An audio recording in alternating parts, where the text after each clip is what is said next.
what expectations do you want to set for audiences who are discovering the film and maybe approaching it and are about to see it? What expectations do you want to give them? Oh, maybe this is not the place to say it, but I would say go in knowing as little as possible. Now that we've talked all about it.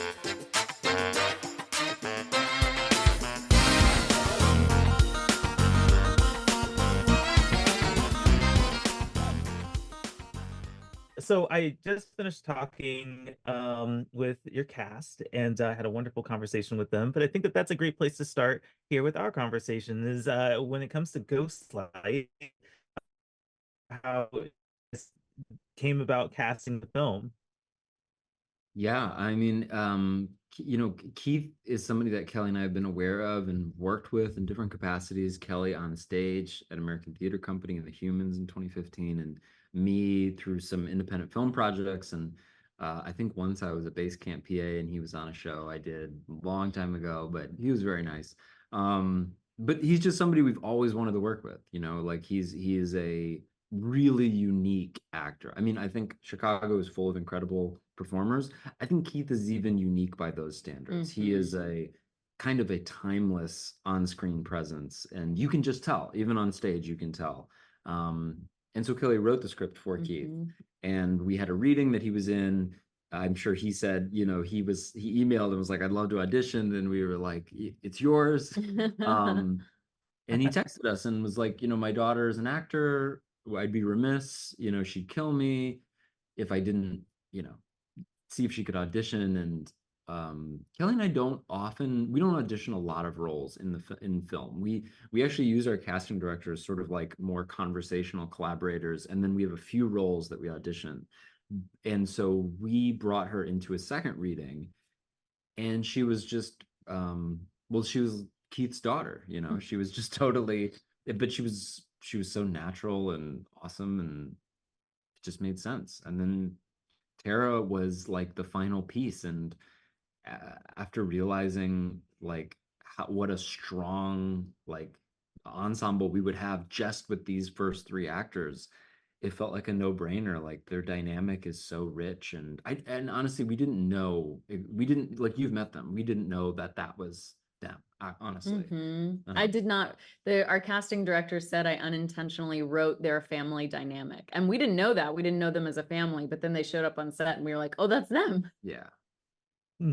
That's so cool. Dolly de Leon is also a major character in this movie. Talk about her chemistry with the rest of the cast. Yeah, she's incredible. I mean, we loved her in Triangle of Sadness and are lucky enough that we share a manager with her. Oh, And great. so we were looking for something to work with her on, and she responded to the role of Rita.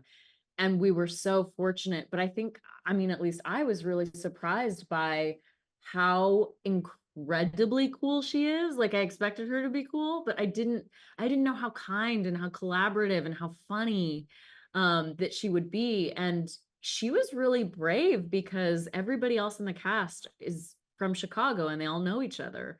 And she's the only one coming in, and she fit in flawlessly and was immediately so kind to everyone. And so I think the chemistry is a result of, one, she's just a great person. Two, she's a great actor. And then three, she knows what it's like to do theater. She has a long theater career. So that really, I think all those three things really helped. Yeah, just perfect for this film. So Ghostlight, of course, is about a stage play, a take on the classic story of Romeo and Juliet. But it's interesting because the story that this main family is involved with also has a tragedy that kind of mirrors the Romeo and Juliet narrative as well. Talk to me about where the idea for writing this script came from and the seeds of that. Yeah. The idea really, it's not, I hate whenever writers say things like this, but really it just it came to me all at once, where I was sort of researching the hero's journey from a writing point of view, because I've never taken a writing class. I was like, I should learn what structure is.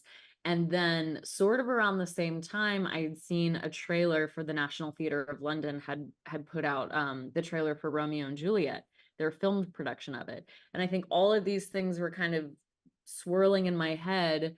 And I had the idea of an unlikely hero who's never been given a place of expression, who gets one, but then is forced to confront this thing that he desperately is trying to repress in his real life. So, and then, we've talked about, I was very interested in, I think as a lot of people were, the story of the girlfriend who sort of encouraged her boyfriend to die by suicide.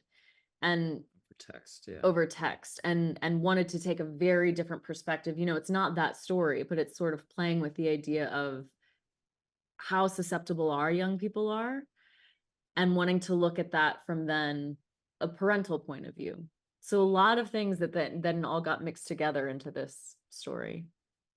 I think the story of Romeo and Juliet is quite interesting because what's focused on is like the tragedy and the love aspect of it, but what's I think overlooked a lot is how that affects the people around them. And so I think that that's what's so unique about Ghostlight is you get that perspective. Like there's this, this unfortunate tragedy that happens with, two young people in love, but what are the ripple effects? What's the aftermath? And I think that this is a really interesting kind of like, I don't necessarily want to say epilogue, but like an extension of Yeah, the Romeo and Juliet story.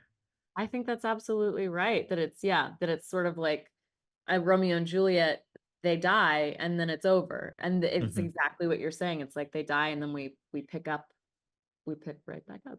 Yeah, Yeah. absolutely. So this movie is about acting, but more importantly, it's about using acting to help cope with really tough feelings and emotions. I had wondered for you guys if you find that there can be the same kind of catharsis in storytelling as what you portray here with acting.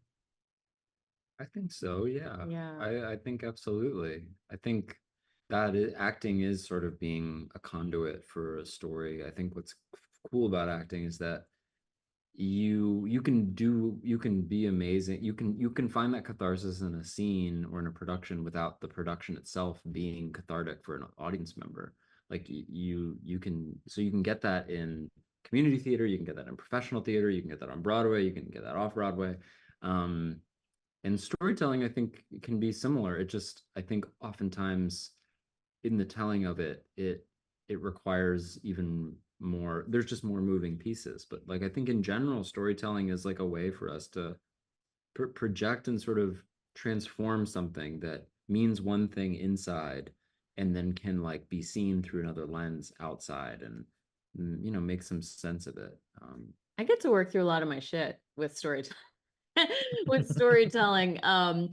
For instance, I had to take this like strengths quiz one time, and it ranked your like things, character traits, and forgiveness was the bottom of my list. I'm not good at forgiveness. I'm Irish, I hold a grudge, and a lot of It's because you're Irish. Okay. Yeah.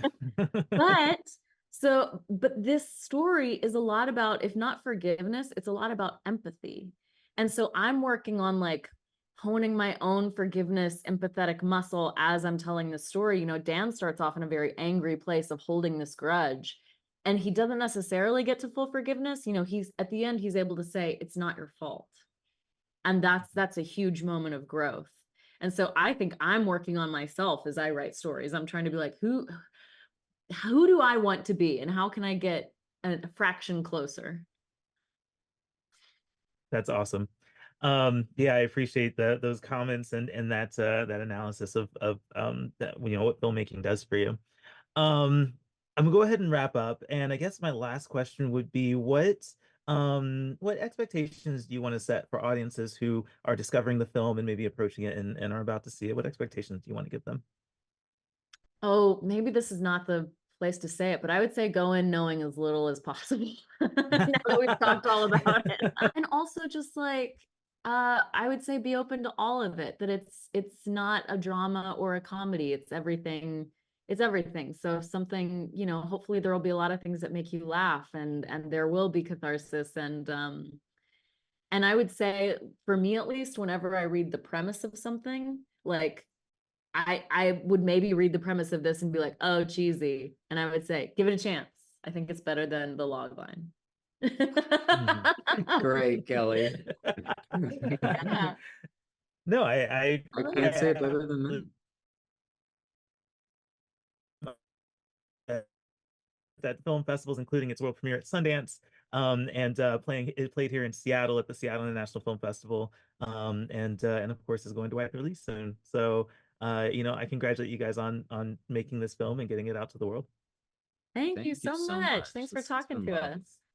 Absolutely, guys, and hopefully I'll talk with you guys again in the near future. I heard that you guys might be working on another film. Yeah, Yes. shooting Yeah. in Ooh, September. do we have a comment about that really quick? Sure. It's a film about um two best friends in high school in the early 2000s, and how their dynamic starts to change. Um and Great. yeah, it's good. I'm And it's looking. oh, no, go ahead. I was about to say I'm looking forward to it. What were you gonna say? Yeah, Oh, I was just gonna say that it's another one that we'll co-direct that I wrote. So Awesome. similar dynamic. Yes, more of that. We want more of that from you guys. So anyway, again, congratulations, and I'm looking forward to what you guys do next. Okay.